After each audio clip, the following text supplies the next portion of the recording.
വളരെയധികം മഹത്തായ രാവുകളിലൂടെയാണ് മുസ്ലിം സമൂഹം കടന്നു പോകുന്നത്.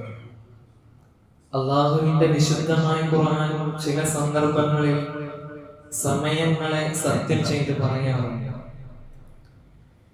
വല്ലുഹ, പ്രഭാതത്തെ തന്നെയാണ് സത്യം. വല്ലൈലി, രാവിലെ തന്നെയാണ് സത്യം.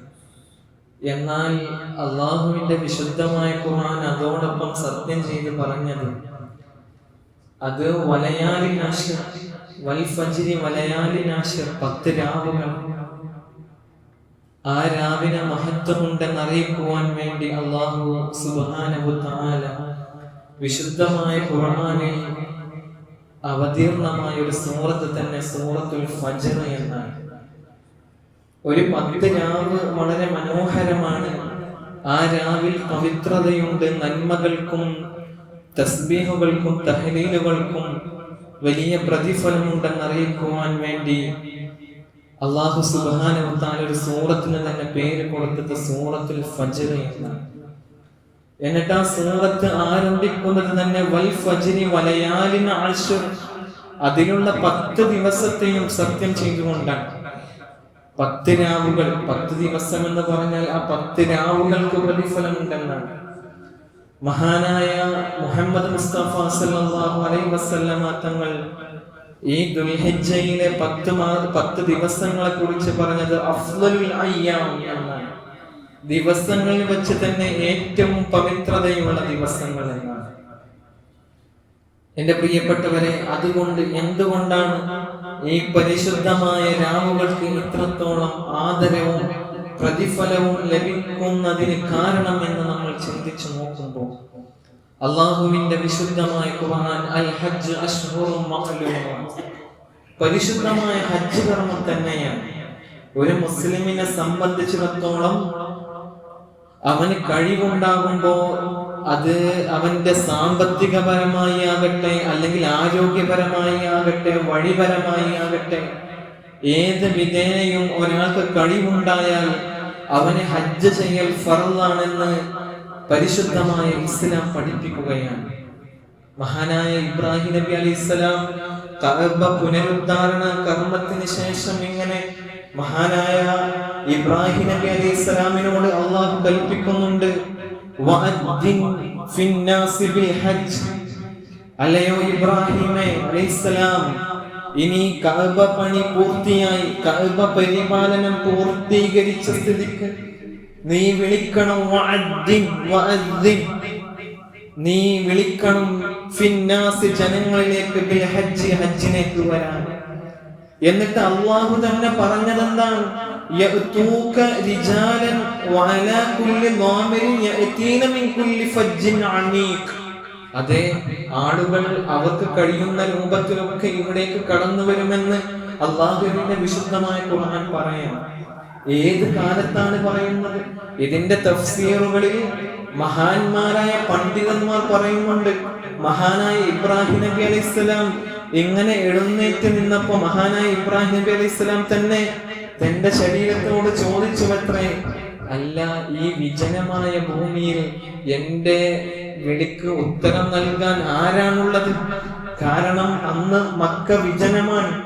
ഒരു കഅബ എന്ന് പറയുന്ന ഭൂമിയിലെ ആദ്യ ഗേഹം ഏതാനും കാലങ്ങൾ വിജനമായി കടന്ന കാലഘട്ടമാണ്.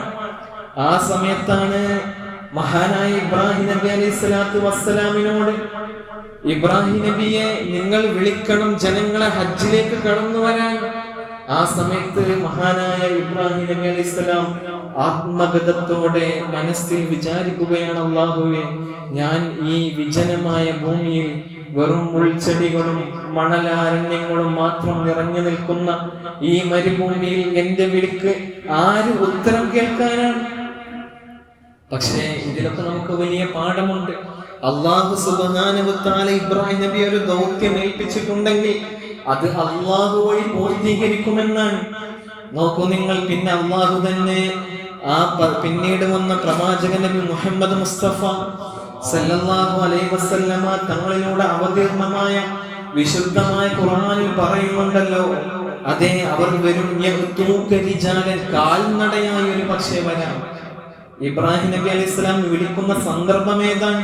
പിന്നീട് നബി സല്ലല്ലാഹു അലൈഹി വസല്ലമ തങ്ങൾക്ക് അവതീർണമായ ഖുർആനിൽ പറയാൻ അവർ ദൂരങ്ങൾ താണ്ടി കാൽനടയായി കടന്നു വരാം എന്ന് മാത്രമല്ല,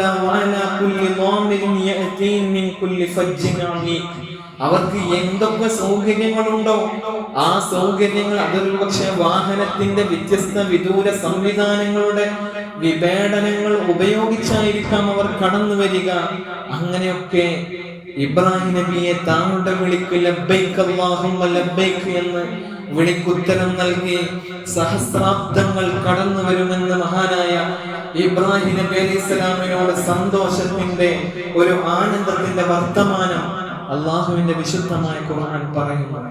എന്റെ പ്രിയപ്പെട്ടവരെ, അത് തന്നെയാണ് പ്രധാനമായും ഈ 10 രാവുകളിലുള്ള ഏറ്റവും വലിയ പ്രതിഫലമായ കാര്യം. കഴിവുള്ളവരൊക്കെ പുറപ്പെട്ടു.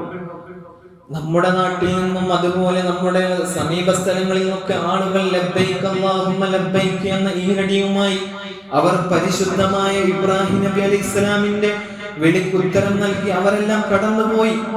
എന്നിട്ടോ അതുകൊണ്ട് അതിന് വളരെയധികം മഹത്വമുണ്ട്. ഇസ്ലാമിന്റെ ഫർളായി 5 നെടും തൂണുകൾ ഒരു പ്രധാന തൂണായിട്ടാണ് ഹജ്ജിനെ അള്ളാഹുവിന്റെ വിശുദ്ധമായ ഇസ്ലാം എണ്ണിയിട്ടുള്ളത്. അതുകൊണ്ട് കഴിവുള്ളവർ നിർബന്ധമായും പോകണം. അങ്ങനെ തന്നെയാണ് അള്ളാഹുവിന്റെ വിശുദ്ധമായ ഇസ്ലാം കൽപ്പിക്കുന്നത്. മനിസ്തത്വഅ ഇലൈഹി സബീല എന്നാണ് പറയാ. അഥവാ അവിടെ ഗവൺമെന്റ് അനുകൂലമാണ്, അവന് സമ്പത്തുണ്ട്, എല്ലാവിധ ശാരീരിക ക്ഷമതയുമുണ്ട്, എന്നിട്ടും അവന് ഹജ്ജ് ചെയ്തില്ലെങ്കിൽ മുസ്ലിമായി മരിക്കേണ്ടതില്ല എന്ന് മഹാനായ അഷ്റഫുൽ ഖൽഖ് മുഹമ്മദ് മുസ്തഫ വളരെയധികം കാർക്കശ്യമായി പറഞ്ഞതാണ്. അവൻ യഹൂദിയായി മരിച്ചോട്ടെ അല്ലെങ്കിൽ നസ്രാനിയായി മരിച്ചോട്ടെ, കേവലം ഹജ്ജ് ചെയ്യാൻ ഏത് കാലത്താണ് പറയുന്നത്? എന്റെ പ്രിയപ്പെട്ടവരെ, അതുകൊണ്ട് തന്നെ ഹജ്ജിന്റെ ആ വളരെ വലിയ പ്രാധാന്യത്തെ അള്ളാഹുവിന്റെ റസൂൽ സല്ലല്ലാഹു അലൈഹി വസല്ലമ തങ്ങൾ ഇങ്ങനെ പറയാം. ഒരു പക്ഷെ സമ്പത്തില്ലാത്തവരും, ഒരു പക്ഷേ ആലംബഹീനരായ അവശരായ ഈ രോഗികളായ ആളുകൾ ഉണ്ടാകാം. പ്രായാധിക്യം കൊണ്ട്, രോഗങ്ങൾ കൊണ്ട് പ്രയാസപ്പെടുന്ന പാവപ്പെട്ടവർ, അവരും സങ്കടപ്പെടേണ്ടതില്ല എന്ന് അള്ളാഹുവിന്റെ വിശുദ്ധ പ്രവാചകൻ നബി മുഹമ്മദ് മുസ്തഫ സല്ലല്ലാഹു അലൈഹി വസല്ലം പറയുന്നുണ്ട്. ഒരിക്കൽ ഒരു സംഘം ഇങ്ങനെ ഹജ്ജിന് പോയപ്പോ നബി സല്ലല്ലാഹു അലൈഹി വസല്ലം തങ്ങൾ ഹജ്ജിന് ഇങ്ങനെ സഞ്ചരിക്കുന്ന സന്ദർഭത്തിൽ ഒപ്പം ഇരിക്കുന്ന ആളുകളോട്, ഹജ്ജിന് പോയിക്കൊണ്ടിരിക്കുന്ന ആളുകളോട് അവിടെ വീടുകളിൽ രോഗിയായി കിടന്നവരെ കുറിച്ച് പറയുന്നുണ്ട്. ഇല്ലാ ശറഫുകും ഫിൽ അജ്ർ, അവർക്കും നിങ്ങളെപ്പോലെ മഹത്വമുണ്ട്. കാരണം അവൻ നിങ്ങളോടൊപ്പം ഇന്ന് എത്തിച്ചേരാതിരുന്നതിന്റെ കാരണം അവരെ രോഗം തടഞ്ഞു വെച്ചതാണ്. അവർക്കും എല്ലാവിധ ആശയും അതുപോലെ അനുഭൂതിയും ഉണ്ടായിരുന്നു നിങ്ങളോടൊപ്പം ഹജ്ജിന് പങ്കെടുക്കാൻ. പക്ഷേ അവരെ രോഗം തടസ്സം സൃഷ്ടിച്ചതാണ്. അതുകൊണ്ട് നിങ്ങൾക്ക് എങ്ങനെ കൂലി ലഭിക്കുന്നുവോ അതുപോലെ അവർക്കും അള്ളാഹു കൂലി നൽകുമെന്ന് മഹാനായ അഷ്റഫുൽ ഖൽഖ് മുഹമ്മദ് മുസ്തഫ സല്ലല്ലാഹു അലൈഹി വസല്ലം. അതുകൊണ്ട് ഈ പുണ്യമായ രാവുകളുടെ പ്രധാന പ്രത്യേകത ഹജ്ജ് തന്നെയാണ്. എന്നാൽ ഹജ്ജിന് പോകാൻ കഴിയാത്ത നമ്മളെപ്പോലെ സാധാരണക്കാരെന്താണ്? അവർക്കും ഇവിടെ ഒരുപാട് കാര്യങ്ങളുണ്ട്. അഫ്ളലുൽ അയ്യാം എന്നാണ് ഈ വിശുദ്ധമായ ദിനങ്ങളെ കുറിച്ച് അഷ്റഫുൽ ഖൽഖ് മുഹമ്മദ് മുസ്തഫ സല്ലല്ലാഹു അലൈഹി വസല്ലം തങ്ങൾ പ്രഖ്യാപിക്കുന്നത്. എന്നിട്ടോ എന്റെ പ്രിയപ്പെട്ടവരെ, നമ്മളെപ്പോലത്തവർ ചെയ്യേണ്ട കാര്യവും അഷ്റഫുൽ ഖൽഖ് മുഹമ്മദ് മുസ്തഫ സല്ലല്ലാഹു അലൈഹി വസല്ലം പറയുന്നുണ്ട്. അതെന്താണ്? പ്രധാനമായി നമ്മൾ ചെയ്യേണ്ടത് നമ്മൾ തക്ബീറും തഹ്ലീലും ഉച്ചരിച്ച്, അതുപോലെ സമ്പത്ത് കൊണ്ടും ശരീരം കൊണ്ടും എങ്ങനെ നന്മ ചെയ്യാൻ കഴിയോ അതൊക്കെ നമ്മളെ കൊണ്ട് ചെയ്യണമെന്നാണ് മഹാനായ അഷ്റഫുൽ ഖൽഖ് മുഹമ്മദ് മുസ്തഫ സല്ലല്ലാഹു അലൈഹി വസല്ലം തങ്ങൾ പ്രഖ്യാപിക്കുന്നത്. അതുകൊണ്ട് തന്നെ അതിനൊക്കെ വളരെയധികം മഹത്വമുള്ള പ്രതിഫലാർഹമായ ദിവസങ്ങളാണ് പ്രിയപ്പെട്ടവരെ നമ്മിലേക്ക് വരാനിരിക്കുന്നത്. കൂടുതലായി പറയുകയല്ല, നമുക്കറിയാം അറഫാ ദിവസം മുതൽ അയ്യാമത്തെ ശരീക്ക് വരെ നമ്മളൊക്കെ തക്ബീർ കൊണ്ട് ഉരവിടേണ്ട പുണ്യമായ രാവുകളാണ്, പുണ്യമായ ദിവസങ്ങളാണ് നമ്മളിലേക്ക് കടന്നു വരുന്നത്. ഒരു മുസൽമാനെ സംബന്ധിച്ചിടത്തോളം അവന്റെ ആഘോഷ ദിവസങ്ങളിൽ പ്രധാനപ്പെട്ട ദിവസം. അതോടൊപ്പം നമ്മൾ മനസ്സിലാക്കേണ്ടത് അറഫയും കടന്നു വരുന്നു. അറഫ എന്ന് പറയുന്നത് ഹജ്ജാജിമാർക്ക് വളരെ പ്രധാനമാണ്. അൽ ഹജ്ജു അറഫ എന്നാണ് പറഞ്ഞത്. ഹജ്ജ് എന്ന് പറഞ്ഞാൽ അത് അറഫയാണ് ഹജ്ജ് എന്ന് പറഞ്ഞാൽ എന്ന് അഷ്റഫുൽ ഖൽഖ് മുഹമ്മദ് മുസ്തഫ സല്ലല്ലാഹു അലൈഹി വസല്ലം. എന്നാൽ എൻ്റെ പ്രിയപ്പെട്ടവരെ, അവിടെ പ്രധാന കാരണം എന്താണ്? അറഫയിൽ നബി സല്ലല്ലാഹു അലൈഹി വസല്ലം തങ്ങൾ നടത്തിയ ഒരു മനുഷ്യാവകാശ പ്രസംഗമുണ്ട്. സ്ത്രീകൾക്ക് നിങ്ങൾ നീതി കൽപ്പിക്കണം, പാവപ്പെട്ടവരെ നിങ്ങൾ അടിച്ചേൽപ്പിക്കരുത്, സമ്പത്ത് എന്ന് പറയുന്നത് അത് നിങ്ങൾക്ക് നൽകിയ അള്ളാഹു നിങ്ങൾക്ക് ഔദാര്യമായി നൽകിയതാണ്. പട്ടിണി എന്നതുകൊണ്ട് നിങ്ങൾ ഭയപ്പെടേണ്ടതില്ല, അള്ളാഹു സഹായിക്കും, നിങ്ങളോടൊപ്പം എപ്പോഴും ഉണ്ടാകും. പാവപ്പെട്ട ആലംബഹീനരെ നിങ്ങളോടൊപ്പം ചേർത്ത് നിർത്തണം തുടങ്ങി ഒരു മനുഷ്യാവകാശ പ്രസംഗം നടത്തിയ സുപ്രസിദ്ധമായ ആ സദസ്സിൽ നടന്ന സ്ഥലമാണ് അറഫ എന്ന് പറയുന്ന പുണ്യമായ ആ സന്ധി. എന്റെ പ്രിയപ്പെട്ടവരെ, അതുകൊണ്ട് ആ അറഫയുടെ ദിവസവും അന്ന് വളരെയധികം പ്രത്യേകതയുണ്ട്. നമ്മളൊക്കെ മനസ്സിലാക്കേണ്ട മറ്റൊരു കാര്യം, അന്നാണ് പരിശുദ്ധമായ ദീൻ പരിപൂർണമാകുന്നത്. അൽയൗമു അക്മൽതു ലക്കും ദീനക്കും. നബി സല്ലല്ലാഹു അലൈഹി വസല്ലം തങ്ങൾ അന്നിങ്ങനെ അറഫയിൽ നടക്കുന്ന ഈ സന്ദേശം പറഞ്ഞതിന് ശേഷം ഇങ്ങനെ പറയുന്നുണ്ട്, അൽയൗം, ഇന്നേ ദിവസം, അക്മൽതു ലക്കും ദീനക്കും, നിങ്ങളുടെ ദീൻ പരിപൂർണമായി. എന്നിട്ട് പറയുന്നുണ്ട്, വഅത്മംതു അലൈക്കും നിഅമതി, എന്നെ കുറിച്ച് എന്താണോ അനുഗ്രഹങ്ങൾ ഉണ്ടായിരുന്നത് അതെല്ലാം ഇവിടെ സമ്പൂർണമായി, താമായി. മാത്രമല്ല, വറളീതു ബികുമുൽ ഇസ്ലാമ ദീന, ഞാൻ നിങ്ങളോട് ഒന്നേ കൽപ്പിക്കുന്നുള്ളൂ, ഈ പരിശുദ്ധമായ മതം അത് വളരെ പവിത്രമാണ്. അവസാനം വരെ നിങ്ങൾ, അവസാന ശ്വാസം വരെ ഇടനെഞ്ചോട് ചേർത്ത് പിടിക്കേണ്ട മൂല്യമാണ് പരിശുദ്ധമായ ഇസ്ലാം എന്ന് അതും പറഞ്ഞിട്ടാണ് മഹാനായ അഷ്റഫുൽ ഖൽഖ് മുഹമ്മദ് മുസ്തഫ സല്ലല്ലാഹു അലൈഹി വസല്ലം. നോക്കൂ നിങ്ങൾ, 23 വർഷത്തിന്റെ ഒരു സമ്പൂർണമായ ദീൻ പരിപൂർണമാവുകയാണ്.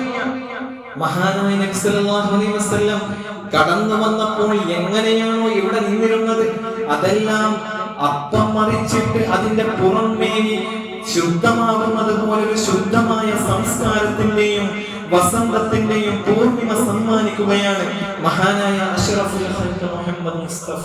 അതാണ് പറഞ്ഞത്, വഅത്മംതു അലൈക്കും, ഞാൻ നിങ്ങൾക്ക് എല്ലാം പൂർണ്ണമായി. തമാം എന്ന് പറഞ്ഞാൽ തന്നെ പൂർണ്ണം എന്നാണ്. അത്മംതു എന്ന് പറഞ്ഞാൽ പൂർണിമയിൽ പൂർണ്ണം, ഇനി ഒന്നും വെക്കാനില്ല എന്നതിനപ്പുറം. അതുകൊണ്ട് പ്രിയപ്പെട്ടവരെ, പിന്നീട് ചരിത്രം പറയുന്നുണ്ട്, 81 ദിവസം മാത്രമാണ് ഈ പ്രഖ്യാപനത്തിന് ശേഷം മഹാനായ മുഹമ്മദ് മുസ്തഫ സല്ലല്ലാഹു അലൈഹി വസല്ലം തങ്ങൾ ലോകത്ത് ജീവിച്ചത്. അതിനുശേഷം റസൂൽ സല്ലല്ലാഹു അലൈഹി വസല്ലം തങ്ങൾ വഫാത്തായി എന്നാണ്. എന്ന് മാത്രമല്ല, ഈ ആയത്ത് ഇറങ്ങിയപ്പോൾ എല്ലാവരും സന്തോഷിക്കുകയാണ്. തക്ബീറിന്റെയും അതുപോലെ ആഹ്ലാദത്തിന്റെയും ഒരു വസന്തം ഇങ്ങനെ നബി തങ്ങൾ അറഫയിൽ പ്രഖ്യാപിക്കുമ്പോൾ എല്ലാവരും ഇങ്ങനെ സന്തോഷത്തിൽ കഴിയുമ്പോൾ മഹാനായ അബൂബക്കർ സിദ്ദീഖ് റളിയല്ലാഹു അൻഹു ഒരു കൊച്ചുകുട്ടിയെ പോലെ ഇങ്ങനെ കരയാണ്.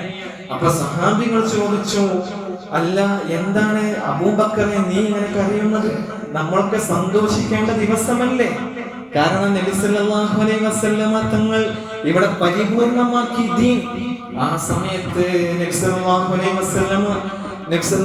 വസല്ലം തങ്ങളോട് മഹാനായ അബൂബക്കർ സിദ്ദീഖ് റളിയല്ലാഹു അൻഹു അവരുടെ ആ സുഹൃത്ത് ബന്ധത്തിന്റെ ആ ഒരു ഉള്ളറിഞ്ഞ മനസ്സിന്റെ വ്യാഖ്യാനം എന്നോട് പറഞ്ഞത്, ഹാദിഹിൽ ആയ, നബി സല്ലല്ലാഹു അലൈഹി വസല്ലം തങ്ങൾക്ക് ഇപ്പോൾ ഈ അവതരിപ്പിച്ച ആയത്തുണ്ടല്ലോ, ദീൻ പരിപൂർണമായി, എല്ലാം സമ്പൂർണമായി എന്ന് പറഞ്ഞ ആയത്ത്, അത് തദുല്ലു അലാ ഖുർബി വഫാത്തിൻ നബി സല്ലല്ലാഹു അലൈഹി വസല്ലം, നബി തങ്ങൾ ഈ ലോകത്ത് നിന്ന് വിട പറയാനായി എന്നാണ് അറിയിക്കുന്നത് സഹാബ എന്ന് കരഞ്ഞുകൊണ്ട് അബൂബക്കർ സിദ്ദീഖ് റളിയല്ലാഹു അൻഹു പറയാം, കാരണം ദീൻ പരിപൂർണമായ പിന്നെ ഇനി ഇവിടെ ഒരു പ്രവാചകന്റെ ആവശ്യമില്ല. നബി സല്ലല്ലാഹു അലൈഹി വസല്ലമ തങ്ങൾ കടന്നു വന്നത് ദീനിനെ ഇവിടെ ഊട്ടിയുറപ്പിക്കാനായിരുന്നു. ഇവിടെ വിളമാടിയിരുന്ന അജ്ഞതയും അവജ്ഞതയും ലോകത്തിൽ നിന്ന് തുടച്ചു നീക്കാനായിരുന്നു മഹാനായ മുഹമ്മദ് സല്ലല്ലാഹു അലൈഹി വസല്ലം ആരോഹണം ചെയ്യപ്പെട്ടിരുന്നത്. എന്നാൽ ദീൻ സമ്പൂർണമായി എല്ലായിടത്തും നന്മയാണ്, എല്ലായിടത്തും സത്യമാണ്, മമതയാണ്, വൈജ്ഞാനികതയാണ്. അതുകൊണ്ട് പ്രവാചകന്റെ വഫാത്തിനെയാണ് ഈ ആയത്ത് അറിയിക്കുന്നതെന്ന് മഹാനായ അബൂബക്കർ സിദ്ദീഖ് റളിയല്ലാഹു അൻഹു പറയാം. അതുകൊണ്ട് എൻ്റെ പ്രിയപ്പെട്ട സഹോദരങ്ങളെ, വളരെയധികം മഹത്വമുള്ള ആ അറഫ ദിവസം നമ്മളൊക്കെ വളരെയധികം മനസ്സിലാക്കേണ്ടതാണ്.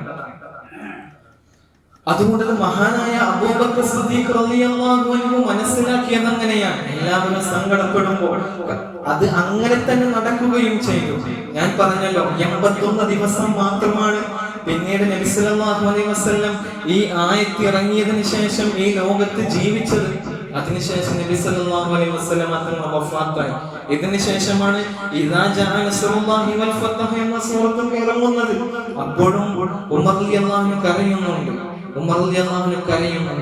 അപ്പോഴും പറയുന്നത് ദീൻ സമ്പൂർണ്ണമായി ഫസബ്ബിഹ് ബിഹംദി റബ്ബിക വസ്തഗ്ഫിർ, ഇനി അല്ലാഹുവിലേക്ക് ഇസ്തിഗ്ഫാർ ചെയ്തും അതുപോലെ തസ്ബീഹ് ചെയ്ത് മടങ്ങാനാണ് വിശ്വാസികളോട് പറയുന്നതെങ്കിൽ ഇനി ഒരു പക്ഷേ നമ്മുടെ നബി സല്ലല്ലാഹു അലൈഹി വസല്ലം ഈ ലോകത്ത് നിന്ന് വിട പറയാനുള്ള സൂചനയാണ് എന്ന് മഹാനായ ഉമർ റളിയല്ലാഹു അൻഹു തന്റെ ആ സദസ്സിലിരുന്ന ഏറ്റവും വലിയ, പിന്നീട് ലോകത്ത് തന്നെ ഏറ്റവും വ്യാഖ്യാതനായ റഈസുൽ മുഫസ്സിരീൻ ഇബ്നു അബ്ബാസ് റളിയല്ലാഹു അൻഹു ഈ ഇദാ ജാഅ നസ്റുല്ലാഹി വൽ ഫത്ഹ് എന്ന് പറയുന്ന സൂറത്തിന്റെ വ്യാഖ്യാനം ചോദിച്ചപ്പോൾ പറയുന്നുണ്ട്. അതുകൊണ്ട് എൻ്റെ പ്രിയപ്പെട്ട സഹോദരങ്ങളെ, അറഫ എന്ന് പറയുന്ന ദിവസം ഒരു ദീനിന്റെ പരിപൂർണതയാണ്. ആ ദിവസത്തിന് വല്ലാത്ത മാന്യതയുണ്ട്. മഹാനായ നബി സല്ലല്ലാഹു അലൈഹി വസല്ലം പറയുന്നുണ്ട്, ഇബ്ലീസിന് അത്രത്തോളം ഏറ്റവും വെറുപ്പുള്ള വിദ്വേഷമുള്ള ദിവസം ആ ദിവസമല്ലാതെ മറ്റൊന്നുമില്ല. കാരണം എന്താ? അറഫയിൽ ഹജ്ജാജിമാരൊക്കെ കരഞ്ഞുകൊണ്ട് ഇസ്തിഗ്ഫാർ ചെയ്ത് അല്ലാഹുവിനോട് പാപമോചനം തേടുക. മറ്റുള്ള വിശ്വാസികളോ അവരൊക്കെ ഈ അറഫ ദിവസം ഇവർക്ക് ഐക്യദാർഢ്യം പ്രഖ്യാപിച്ചുകൊണ്ട് നോമ്പെടുക്കുകയാണ്. നോമ്പ് അതുകൊണ്ട് നമ്മൾ മനസ്സിലാക്കേണ്ടത് ഈ ദുൽഹിജ്ജ 9-നാണ് അറഫ നോമ്പ്. ആ നോമ്പ് വളരെ സുന്നത്താണ്, മുഅക്കദായ ശക്തിയായ സുന്നത്താണ്. അതൊരു കാരണവശാൽ നമ്മൾ ഒഴിവാക്കരുത്. മറ്റൊരു ഹദീസിൽ നബി സല്ലല്ലാഹു അലൈഹി വസല്ലം പറയുന്നുണ്ട്, ആരെങ്കിലും അറഫയുടെ നോമ്പ് അനുഷ്ഠിച്ചാൽ മുൻകഴിഞ്ഞ ഒരു വർഷത്തെ പാപവും വരാനിരിക്കുന്ന ഒരു വർഷത്തെ പാപവും അല്ലാഹു പുറത്തു കൊടുക്കുമെന്ന് മഹാനായ അഷ്റഫുൽ ഖൽഖ് മുഹമ്മദ് മുസ്തഫ. അപ്പോ ഇവിടെ പണ്ഡിതന്മാര് ചർച്ച ചെയ്യുന്നുണ്ട്, ഈ മുൻകഴിഞ്ഞ വർഷത്തെ ഒരു വർഷത്തെ പാപവും വരാനിരിക്കുന്ന ഒരു വർഷവും എന്ന് പറയുമ്പോൾ ഒരു പക്ഷേ ആ വർഷം ആയുസ് ദീർഘിച്ചു കിട്ടാൻ സാധ്യതയുണ്ടോ എന്ന ചർച്ചയും വെക്കുന്നുണ്ട്. എന്നിരുന്നാലും എൻ്റെ പ്രിയപ്പെട്ടവരെ, വളരെയധികം മഹത്വമുള്ള ദിവസമാണ് അറഫയുടെ ദിവസം. അതുകൊണ്ട് എല്ലാവരും അക്കാര്യം ശ്രദ്ധിക്കണം. അല്ലാഹു സുബ്ഹാനഹു വ തആല ആകാശലോകത്ത് നിന്ന് മലായികത്തുകളോട് പറയുമെന്നാണ്, അല്ലയോ മലായികത്തുകളെ, എന്റെ അടിമകൾ എനിക്ക് വേണ്ടി കണ്ണീരണിഞ്ഞ് പ്രാർത്ഥിക്കുന്നത് നിങ്ങൾ കാണുന്നില്ലേ? അതുകൊണ്ട് ആരൊക്കെ അങ്ങനെ പ്രാർത്ഥിക്കുന്നുവോ അവർക്കൊക്കെ ഞാൻ പുറത്തു കൊടുത്തിരിക്കുന്നു എന്ന് മഹാനായ അത് പറയുമെന്ന് അല്ലാഹു സുബ്ഹാനഹു വ തആല മലായികത്തുകളെ വിളിച്ചു പറയുമെന്ന് അഷ്റഫുൽ ഖൽഖ് മുഹമ്മദ് മുസ്തഫ. അതുകൊണ്ട് അറഫയുടെ നോമ്പ് നമ്മളൊക്കെ എടുക്കണം. അല്ലാഹു തൗഫീഖ് നൽകട്ടെ എൻ്റെ പ്രിയപ്പെട്ടവരെ. അതോടൊപ്പം നമ്മൾ മനസ്സിലാക്കേണ്ടത്, ഓമാനൂർ ശുഹദാക്കൾ വളരെയധികം പ്രസിദ്ധിയാർജിച്ച കേരളക്കരയിൽ ഒരു ചരിത്രത്തിന്റെ നാഴികക്കല്ലായി ഓരോ വർഷവും അന്യമത വിഭാഗ ജാതികൾക്കതീതമായി അവരെ സ്നേഹിച്ച് ആദരിച്ചു വരുന്ന ഒരു കമ്മ്യൂണിറ്റി സൊസൈറ്റിയാണ്, സമൂഹമാണ് മുസ്ലിം കൈരളി എന്ന് പറയുന്നത്. ഇൻഷാ അല്ലാഹ് നമ്മളും എല്ലാ വർഷവും അവരുടെ പേര് ഒരു ആണ്ടറുതി നടത്താറുണ്ട്. അതിന്റെ ബർക്കത്തിന് വേണ്ടി അരിയും മാംസവും നമ്മൾ ഇവിടെ വേവിച്ച് വിതരണം ചെയ്യാറുണ്ട്. ഇൻഷാ അല്ലാഹ് ഞായറാഴ്ച മറ്റന്നാളാണ് നമ്മുടെ പള്ളിയിൽ വെച്ചതിന്റെ സമയം കാര്യങ്ങളൊക്കെ ഇൻഷാ അല്ലാഹ് നമ്മുടെ ഗ്രൂപ്പിൽ അറിയിക്കും. അപ്പോൾ അതിൽ കുറച്ച് അരിയും മാംസവും നമുക്ക് ആവശ്യമുണ്ട്. ഇൻഷാ അല്ലാഹ് കഴിയും